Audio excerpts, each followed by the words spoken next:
بسم اللہ الرحمن الرحیم۔ محترم دوستو، اسلامک واقعات کی طرف سے السلام علیکم۔ دوستو، آج کا واقعہ ایک بادشاہ اور اس کے دو بیٹے تھے۔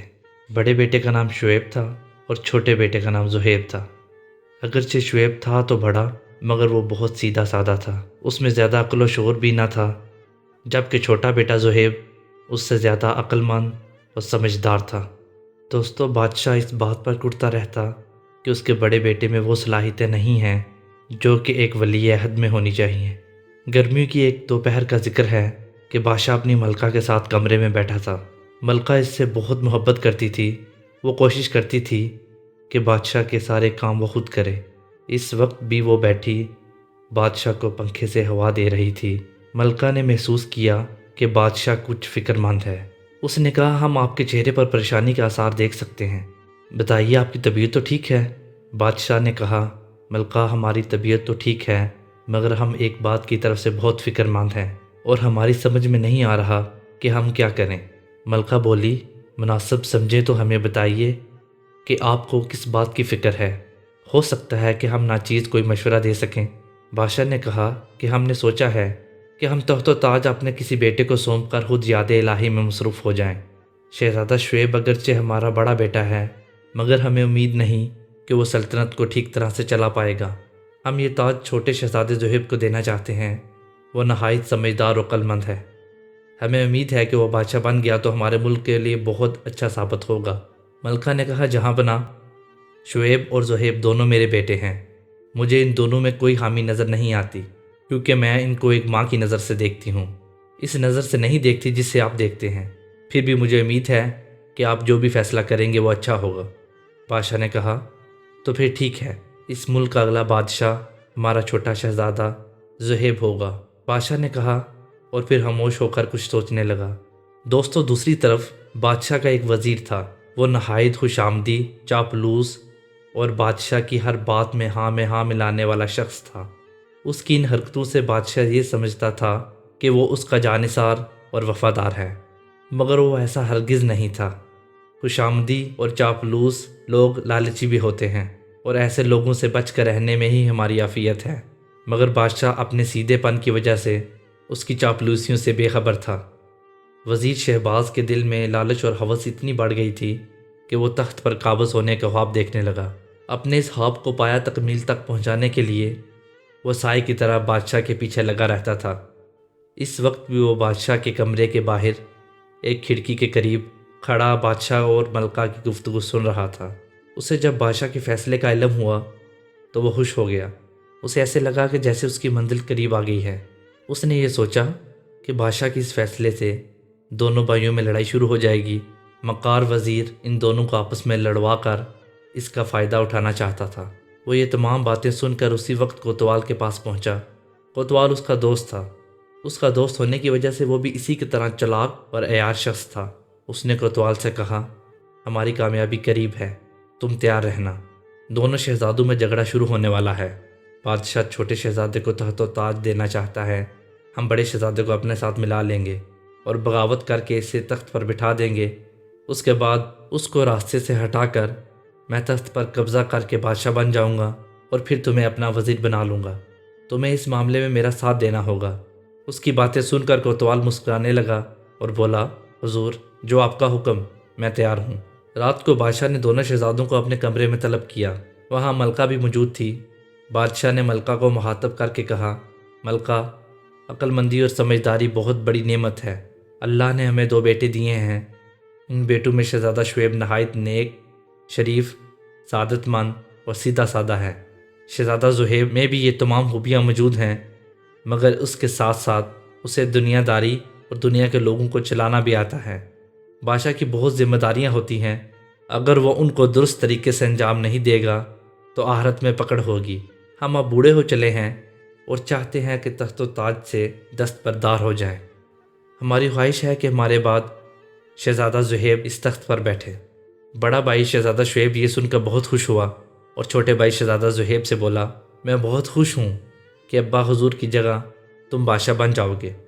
ایک وعدہ مجھ سے کرنا ہوگا، اپنے بادشاہ والے تخت پر تم مجھے بھی بیٹھنے دیا کرو گے۔ شہزادہ زہیب نے اس کی بات کا کوئی جواب نہیں دیا اور خاموشی سے اٹھ کر باہر چلا گیا۔ بادشاہ کو اس کے رویے پر بڑی حیرانی ہوئی۔ اسے تو یہ توقع تھی کہ وہ اپنے بادشاہ بنائے جانے کا سن کر خوشی سے اچھل پڑے گا، مگر وہ تو خاموشی سے اٹھ کر چلا گیا۔ بادشاہ نے بڑے شہزادے شعیب کو بھی جانے کی اجازت دے دی۔ شہزادہ شعیب باہر نکلا تو وزیر پہلے ہی چھپ کر ان کی باتیں سن رہا تھا۔ وہ جلدی سے اس کے قریب آیا اور بولا، شہزادے میرے ساتھ چلو، میں نے چھپ کر بادشاہ سلامت کی ساری باتیں سن لی ہیں۔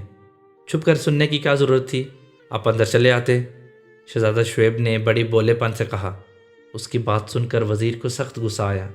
اس کا دل تو چاہا کہ جوتا اتار کر اس بیوقوف شہزادے پر برسا دے، مگر وہ ضبط کر کے بولا، شہزادے صاحب میرے ساتھ آئیے، میں آپ کو بتاؤں گا کہ آپ کے ساتھ کیا کھیل کھیلا جا رہا ہے۔ وزیر کی باتیں شہزادے کی سمجھ میں نہیں آ رہی تھیں، مگر اس کے کہنے پر وہ اس کے ساتھ چل پڑا۔ وزیر شہزادے کو ساتھ لے کر باہر باغ میں آیا اور دونوں ایک درخت کے نیچے بیٹھ گئے۔ آپ کو پتہ ہے بادشاہ سلامت اپنا تاج شہزادے زہیب چھوٹے شہزادے کے سر پر رکھنا چاہتے ہیں، وزیر نے بڑے پراسرار لہجے میں کہا۔ ہمارے پاس اتنی رقم موجود ہے کہ ہم جب چاہیں ایک تاج بنوا کر اپنے سر پر رکھ لیں، شہزادہ شعیب نے لاپرواہی سے کہا۔ اس کی بات سن کر وزیر جھنجھلا گیا اور تیز آواز میں بولا، شہزادے صاحب آپ سمجھ کیوں نہیں رہے؟ بادشاہ سلامت آپ کو نظر انداز کر کے آپ کے چھوٹے بھائی کو بادشاہ بنانا چاہتے ہیں، جبکہ یہ حق آپ کا ہے۔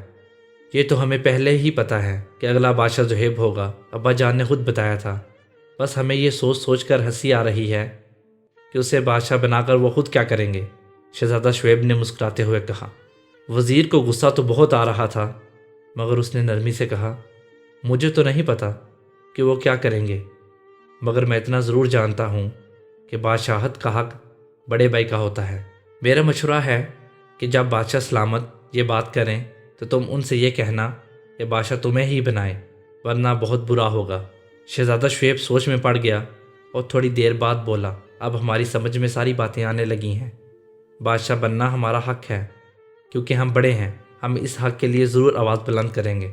وزیر اس کی بات سن کر خوش ہو گیا۔ وہ سوچ رہا تھا کہ تیر نشانے پر لگا ہے۔ اس نے شہزادے کو شاباش دی اور خود رخصت ہو گیا۔ وزیر کے جانے کے بعد شہزادہ شعیب اس انتظار میں تھا کہ اسے موقع ملے تو وہ بادشاہ سے کہے کہ چونکہ وہ بڑا بیٹا ہے اس لیے تخت و تاج اس کے سپرد کیا جائے۔ شام کو وہ بادشاہ سے ملنے کے لیے اس کے کمرے میں گیا، مگر وہ نہیں تھا۔ اسے ڈھونڈتے ڈھونڈتے وہ ایک باغ کی طرف نکل گیا۔ اس نے دیکھا کہ بادشاہ، ملکہ اور شہزادہ زہیب ایک درخت کے نیچے کھڑے باتوں میں مصروف ہیں۔ جب اس نے انہیں کھڑے دیکھا تو وہ ایک درخت کی اوٹ میں ہو کر ان لوگوں کی باتیں سننے لگا۔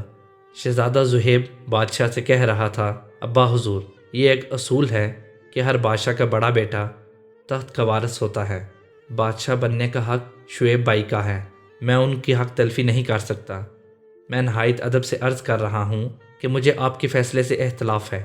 شہزادہ زہیب کی بات سن کر بادشاہ نے آگے بڑھ کر اسے گلے لگایا اور بولا، بیٹا اس تخت و تاج کے لیے اپنے اپنوں کا گلا کاٹ دیتے ہیں۔ ہماری تاریخ ان واقعات سے بری پڑی ہے، ہمیں حیرانی ہو رہی ہے کہ تم اس کو ٹھکرا رہے ہو۔ ابا حضور، یہی تو میں چاہتا ہوں کہ میری یہ بات بھی تاریخ میں آ جائے اور پڑھنے والوں کو پتہ چلے کسی زمانے میں ایک ایسا شہزادہ تھا جس نے تخت اور تاج کو ٹھوکر مار دی تھی۔ شہزادہ زہیب نے مسکراتے ہوئے کہا۔ بادشاہ ابھی بھی کچھ الجھا ہوا تھا۔ وہ کچھ سوچتے ہوئے بولا، لیکن ہمارا شعیب ایک سیدھا سادہ نوجوان ہے، اسے حکومت چلاتے ہوئے بہت مشکلات کا سامنا کرنا پڑے گا۔ پہلی اولاد ہونے کی وجہ سے اس کی پرورش بہت لاڈ پیار سے ہوئی تھی۔ لاڈ پیار سے پرورش پانے والے بچوں میں خود اعتمادی کی بہت کمی ہوتی ہے، مگر آپ فکر نہ کریں، میں سب ٹھیک کر لوں گا۔ ان کو بادشاہ بن جانے دیجیے، پھر میں ان کو ایسے ایسے مشورے دوں گا کہ ان پر عمل کر کے ہمارا ملک دن رات ترقی کرے گا، شہزادہ زہیب نے کہا۔ ملکہ بڑے غور سے اس کی باتیں سن رہی تھی۔ شہزادہ خاموش ہوا تو وہ بادشاہ سے بولی، میں نے دیکھا ہے ہمارے زہیب میں بس 2 چیزیں نہیں ہیں۔ بادشاہ نے حیرت سے پوچھا، ملکہ وہ کون سی 2 چیزیں ہیں جو ہمارے شہزادے میں نہیں ہیں؟ اپنی ماں کی اس بات پر شہزادہ بھی حیرانی سے اس کے منہ تکنے لگا۔ ملکہ پیار سے بولی، ہمارے شہزادے میں لالچ اور حرص نہیں ہے۔ اس کی بات سن کر بادشاہ اور شہزادہ زہیب مسکرانے لگے۔ جب بادشاہ اور ملکہ وہاں سے چلے گئے تو شہزادہ شعیب درخت کے پیچھے سے نکل کر ان کے سامنے آ گیا۔ بھائی جان، آپ یہاں کہاں؟ شہزادہ زہیب نے پوچھا۔ ہم درختوں کے پیچھے کھڑے تم لوگوں کی ساری باتیں سن رہے تھے۔ تم نے بہت اچھا کیا کہ ابا حضور کی بات ماننے سے انکار کر دیا، ورنہ ہم تو اس ناانصافی پر ان سے لڑ پڑتے۔ یہ آج ہم نے سوچ لیا تھا، لیکن یوں چھپ چھپ کر کسی کی باتیں سننا تو بہت بری بات ہے۔ اخلاق بھی اس کی اجازت نہیں دیتا۔ شہزادہ زہیب نے کہا۔ کوئی بری بات نہیں ہے، شہزادہ شعیب نے نفی میں سر ہلا کر کہا۔ ہمارے وزیر محترم بھی چھپ کر ابا حضور کی باتیں سنتے ہیں۔ انہوں نے ہی تو ہمیں یہ بتایا تھا، کیونکہ ہم بڑے بیٹے ہیں، لہٰذا بادشاہ بننے کا حق ہمارا ہے، اسی لیے تو ہم اپنے ابا حضور سے بات کرنا چاہ رہے تھے۔ شہزادہ زہیب کی سمجھ میں چلاک وزیر کی تمام عیاریاں آ گئی تھیں۔ وہ اپنے گناونے عزائم کو عملی جامہ پہنانے کے لیے بائیوں میں دشمنی پیدا کرنا چاہتا تھا۔ اس نے فیصلہ کر لیا کہ اس عیار وزیر کا بھی بندوبست کرے گا۔ اس کے بعد دونوں بھائی محل میں آ گئے۔ اگلے روز شہزادہ زہیب نے جب وزیر کے بارے میں چھان بین کی تو دوسری باتوں کے علاوہ اس کو اس بات کا بھی علم ہوا کہ اس کے ساتھ شہر کا کوتوال بھی ملا ہوا ہے اور دونوں تخت پر قبضہ کرنا چاہتے ہیں۔ یہ تمام معلومات حاصل کر کے شہزادہ زہیب نے سوچ لیا تھا کہ اس کو کیا کرنا ہے۔ کچھ دن بعد بادشاہ نے اپنے تخت و تاج شہزادہ شعیب کے سپرد کر دیے۔ اسی شام شہزادہ زہیب نے اس سے کہا، بھائی جان، اب تو آپ شہزادہ بن گئے ہیں، میری آپ سے درخواست ہے کہ مجھے اپنا وزیر مقرر کر لیجئے۔ اگر میں وزیر بن گیا تو یہ دنیا کی پہلی مثال ہوگی کہ ایک شہزادہ وزیر بنا ہے۔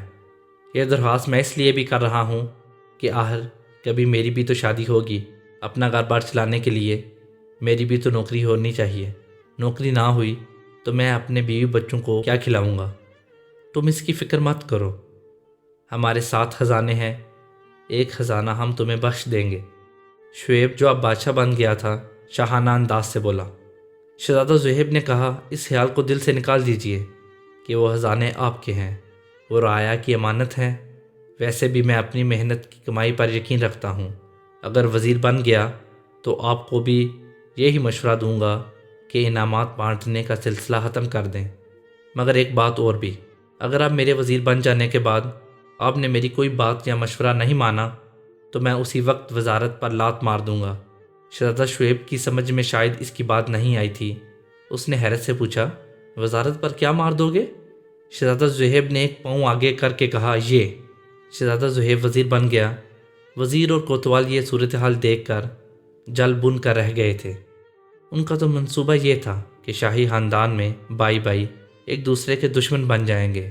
دوستو، اگلے روز کیا ہوا کہ بادشاہ بن جانے کے بعد شعیب نے پہلی دفعہ دربار لگایا۔ شہزادہ زہیب نے اسے خوب سمجھا دیا تھا کہ دربار میں کیا کرنا ہے۔ بادشاہ نے دربار شروع ہوتے ہی اشارے سے ایک لمبے تڑنگے اور خوبصورت نوجوان کو اشارے سے اپنی طرف بلایا۔ اس کا نام بہرام تھا۔ وہ شہزادہ زہیب کا بچپن کا دوست تھا۔ وہ بہت بہادر اور ناڈر تھا۔ وہ درباریوں کی نشست سے اٹھا اور قریب آ کر بادشاہ کو جھک کر فرشی سلام کیا اور پھر ہاتھ باندھ کر کھڑا ہو گیا۔ بادشاہ نے کہا، آج سے ہم اس نوجوان بہرام کو شہر کا کوتوال مقرر کرتے ہیں اور پرانے کوتوال کو نوکری سے برخاست کرتے ہیں۔ بادشاہ کا حکم سن کر وزیر اور سازشی کوتوال دونوں گھبرا کر کھڑے ہو گئے اور چلا کر بولا، بادشاہ سلامت، رحم کیجئے، میرا قصور کیا ہے جو مجھے اتنی بڑی سزا مل رہی ہے؟ بادشاہ نے کہا، قصور بھی بتا دیں گے، مگر اس سے پہلے تمہاری گرفتاری ہوگی، پھر تمہارے جرائم کا پردہ چاک کیا جائے گا۔ کوتوال سمجھ گیا تھا کہ اس کی اور وزیر کی سازش پکڑی گئی ہے۔ وہ ہاتھ جوڑ کر بولا، حضور، میں بے قصور ہوں، یہ وزیر ہی تھا جو مجھے بہکاتا تھا۔ وزیر نے جو یہ سنا تو وہ طیش میں آ کر کھڑا ہو گیا اور کہا، بہکاتا تھا؟ جھوٹ بولتے ہو۔ کوتوال نے بھی تڑک کر جواب دیا، تم نے ہی تو کہا تھا کہ بادشاہ سلامت چھوٹے شہزادے کو تخت و تاج سونپ رہے ہیں، ہم بڑے شہزادے کو اپنے ساتھ ملائیں گے اور اسے بہکائیں گے کہ تخت پر بیٹھنے کا حق اس کا ہے۔ اس طرح دونوں بھائیوں میں دشمنی ہو جائے گی اور دونوں ایک دوسرے کے خون کے پیاسے ہو جائیں گے۔ اس دشمنی سے فائدہ اٹھا کر ہم تخت پر قبضہ کر لیں گے، میں بادشاہ بن جاؤں گا اور تم وزیر۔ بہرام جو ابھی کچھ دیر پہلے ہی کوتوال بنا تھا، اس نے سپاہیوں کو حکم دیا، وزیر اور کوتوال کو گرفتار کر کے جیل میں ڈال دیا جائے، ان پر بغاوت کا مقدمہ چلائیں، حکم کی تعمیل اسی وقت ہوگی۔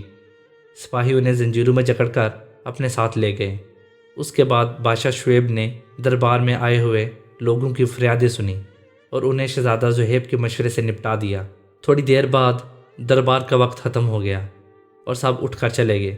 شہزادہ زہیب وزیر بن جانے کے بعد اپنے بھائی کو اچھے اچھے مشورے دینے لگا تھا، جس کی وجہ سے چند روز بعد ہی ملک میں ایک خوشگوار تبدیلی نظر آنے لگی۔ بادشاہ اور ملکہ یہ دیکھ کر بہت خوش ہوتے تھے کہ خدا کا شکر ادا کرتے تھے کہ شہزادہ زہیب کی عقل مندی کی وجہ سے سارے معاملات ٹھیک ٹھاک چلنے لگے ہیں۔ پیارے دوستو، اس کہانی سے ہمیں یہ سبق ملتا ہے کہ اگر کوئی بھائیوں میں نفاق ڈالنے اور ان میں جھگڑا کروانے کی کوشش کرے تو اسے اپنی عقل مندی سے ناکام بنائے، جیسا کہ شہزادہ زہیب نے بنایا تھا۔ دنیا کی ساری دولت بھی مل جائے تو وہ بھائیوں کے مقابلے میں کچھ بھی نہیں۔ میں امید کرتا ہوں کہ آپ کو ویڈیو پسند آئی ہوگی۔ میری تمام نئے آنے والے دوستوں سے گزارش ہے کہ ہمارے چینل اسلامک واقعات کو سبسکرائب کریں اور نیچے موجود گھنٹی کے بٹن کو دبائیں تاکہ کوئی بھی نئے آنے والی ویڈیو سب سے پہلے آپ کو ملے۔ اپنا خیال رکھیے گا۔ اللہ نگہبان۔ السلام علیکم۔